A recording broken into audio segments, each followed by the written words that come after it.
8 मुकदमात ऐसे हैं जमानत उनकी नहीं हो सकी अब तक। तोशा खाना केस है जिसमें जमानत हुई है, उसके बावजूद इमरान खान कैद में रहेंगे, उनकी रिहाई का इम्कान नहीं है। अस्सलाम वालेकुम नाजरीन, मैं हूं अहमद मंसूर।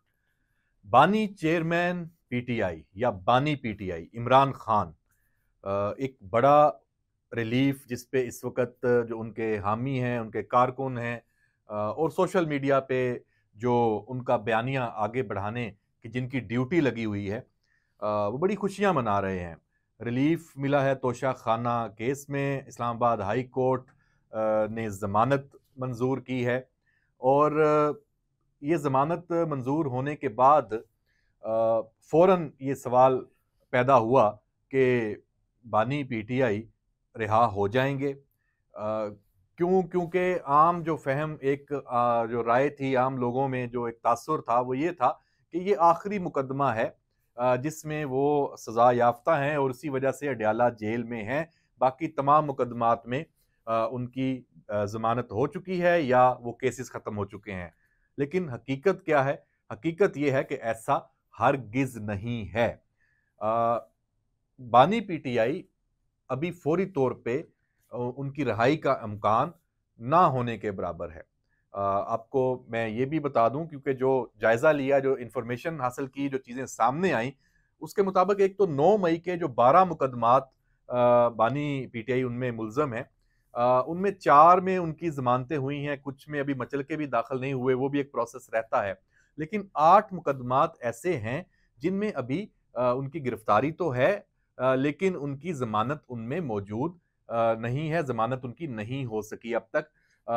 तो समझ लें कि फौरी तौर पे ये जो तोशा खाना का केस है जिसमें ज़मानत हुई है, उसके बावजूद इमरान खान अभी कैद में रहेंगे, उनकी रिहाई का इम्कान नहीं है। और इसके साथ-साथ जो ये तोशा खाना केस है, इसमें भी अब एक ये बात की जा रही है कि वो यहाँ से निकल गए हैं और कसूरवार नहीं ठहरे और ये केस एक तरह से ख़त्म है। तो इस हवाले से भी जो कानूनी माहिरीन और इस केस में जो वकील शामिल थे और जो जर्नलिस्ट इसको कवर कर रहे थे, उनसे जब बात हुई है तो उसमें पता ये चला है कि जो ये मुकदमा जिसमें ये जो ज़मानत का मामला है, ये तकनीकी बुनियादों पे हुआ है और इसमें जो नैब के वकील हैं, उन्होंने एक इस केस को सही तरीके से आप कह सकते हैं नहीं लड़ा।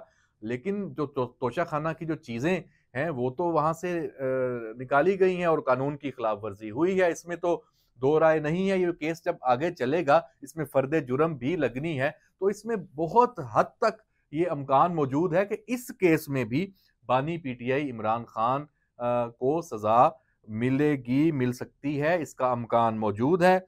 और ये आर्जी रिलीफ है और इस आर्जी रिलीफ के बावजूद वो जेल से बाहर भी नहीं आ रहे।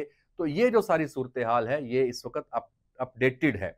और इसके साथ साथ जो अडयाला के अंदर समातें होती हैं, 190 मिलियन पाउंड केस, उसका जो मामला है वो भी बिल्कुल अब हतमी मरहले में वो पहुंचा हुआ है। वो 342 का जो बयान है, स्टेटमेंट्स हैं, जवाब हैं, सवालात जो उनको दिए गए हैं बानी पीटीआई और बुशरा बीबी, वो जमा होने हैं। इसमें वो लैतो लाल से काम ले रहे हैं और वो जवाब जमा नहीं करवा रहे। लेकिन काफी वक्त अदालत दे चुकी है। यकीन यही किया जा रहा है कि इस केस का फैसला जो है वो भी जल्दी होगा, क्योंकि जो कानूनी तरीकाकार है किसी भी मुकदमे की समाअत का, उसको जो लोग जानते हैं, समझते हैं, तो वो ये बताते हैं कि ये केस जिस मरहले में दाखिल हो गया है, ये चंद हफ्तों की बात है। और बाज़ तो लोग कहते हैं कि चंद दिनों में भी अगर अदालत चाहे तो अब ये केस मुकम्मल इसकी समाअत हो चुकी है। और इसमें 190 मिलियन पाउंड, और जिनको पता है कि ये अल-कादिर ट्रस्ट का मामला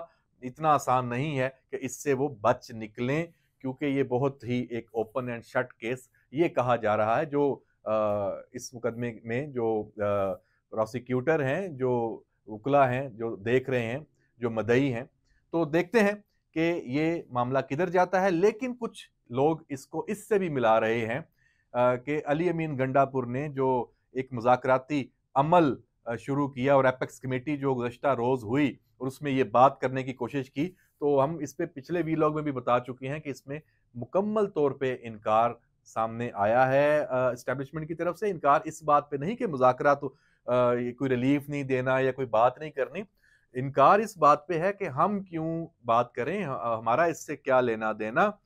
सियासी अमल है, मुज़ाकरात सियासी जमातों के तौर पे अगर करना चाहते हैं तो हुकूमती सियासी जमातें हैं, आप बतौर अपोजिशन बात करना चाहती है तहरीक इंसाफ, तो आपके प्लेटफॉर्म मौजूद हैं।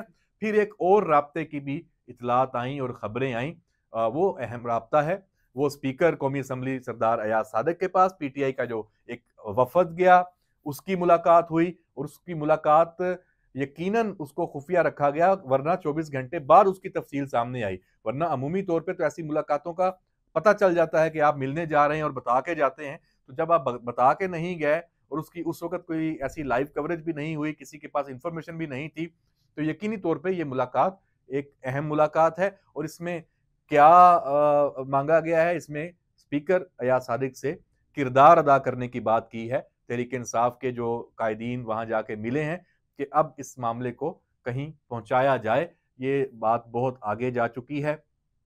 तो अली अमीन गंडापुर ने जो एपेक्स कमेटी में इजलास में शिरकत से पहले इमरान खान से मुलाकात की थी अडयाला में 1.5 घंटे तक, और उसके बाद वहां गए थे, फिर ये खबरें सामने आ गई थी कि मुज़ाकरात ही हैं इसमें, मतलब और यक तरफा है। मैं कल भी इस पे बात कर चुका हूं, ये दो तरफा नहीं है। इस वक्त जो मुज़ाकरात हैं, ये इसकी सारी कोशिश है, ये खुद बानी पीटीआई और पीटीआई की जो अपनी लीडरशिप है, ये उनकी तरफ से है कि 24 नवंबर की जो ये फाइनल कॉल वो दे बैठे हैं, ये उनके गले की हड्डी बन चुकी है, ये गले में फंस चुकी है, ना इसे निगल सकते हैं ना उगल सकते हैं।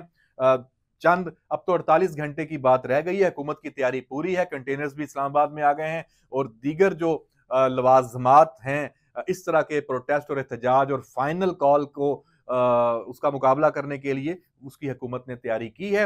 और साथ ही साथ एक फुल पैकेज भी अनाउंस कर दिया है कि जो इस एहतजाज में, इस इंतशार नुमा एहतजाज में शिरकत करेगा, उसके लिए फुल पैकेज, उसका अनाउंसमेंट उसकी हो चुकी है वजारत दाखिला की तरफ से। उसमें वो कॉन्सिक्वेंसेज उनको भुगतना पड़ सकते हैं जो इसमें पहले कभी नहीं है, और उसमें शनाख्ती कार्ड की मनसूखी से लेके, पासपोर्ट की मनसूखी से लेके, जो स्टूडेंट्स को अगर आप लेके आते हैं तो उनके तालीमी उनका उनका हर्ज है वो भी होगा। तो पूरी फैमिलीज यकीनी तौर पे अपने बच्चों को, अपने नौजवानों को, अपने जो लोग हैं उनको, जो उनके साथ पीटीआई के साथ हैं, उनके अपने घर वालों की तरफ से अब ये उन पे दबाव है कि आपने इस एहतजाज में शरीक नहीं होना। और इसी वजह से बहुत मुश्किल सूरत हाल है। इंतजामात बड़े कर रही है पीटीआई और उनकी क़यादत, जगहों का भी इंतखाब है, रहायशों का भी जो उन्होंने इंतजाम किया हुआ है, पैसों का इंतजाम भी कर लिया है। बंदे नहीं आ रहे, कारकुन नहीं आ रहे, जो दावा वो किए बैठे हैं कि हम तो सिस्टम को हिला देंगे और ये जो फाइनल कॉल है ये वाकई फाइनल होगी, तो अब ये उनके गले की हड्डी बनी हुई है। इसीलिए ये मुज़ाकराती अमल, इसके जरिए कोई वो फेस सेविंग मांगना चाह रहे हैं जो अभी तक उनको नहीं मिल रही। हाँ, यक तरफा अगर अनाउंस कर दें कि हाँ हमारे मुज़ाकरात चल रहे हैं, हम इसको अभी देखते हैं, हम अपना और टाइम देते हैं, तो यक तरफा अनाउंसमेंट की अभी भी गुंजाइश मौजूद है। उसी के लिए अली अमीन गंडापुर आज जब दोबारा अडयाला में इमरान खान से मिलने गए हैं, तवील मुलाकात हुई है, बाहर जर्नलिस्ट मौजूद थे कि अली अमीन गंडापुर वज़ीर आला खैबर पख्तूनख्वा इमरान खान से मिल के सारी मशावरत मुकम्मल करके सारी सूरत हाल का जायजा जब वो दोनों लीडर लेंगे, उसके बाद बाहर आएंगे तो बताएंगे कि हमने क्या फैसला किया।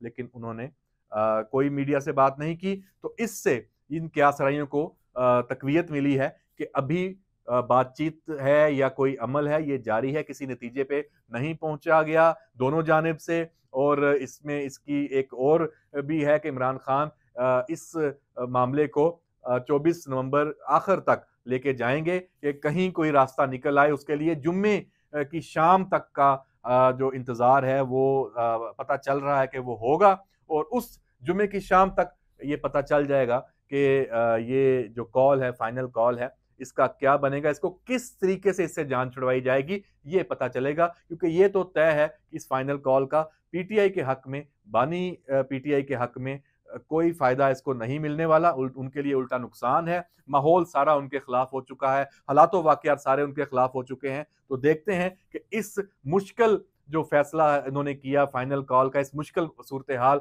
और मुश्किल मरहले से वो कैसे निकलते हैं और फेस सेविंग किस तरह वो ले पाते हैं। ये एक अहम सवाल है, मिलनी नहीं है, ये इसका जवाब है। लेकिन देखते हैं कि ये जवाब जो हमने दिया है कि ये फेस सेविंग नहीं मिलनी, ये सही साबित होता है या नहीं। इजाज़त दीजिए, अल्लाह हाफ़िज़।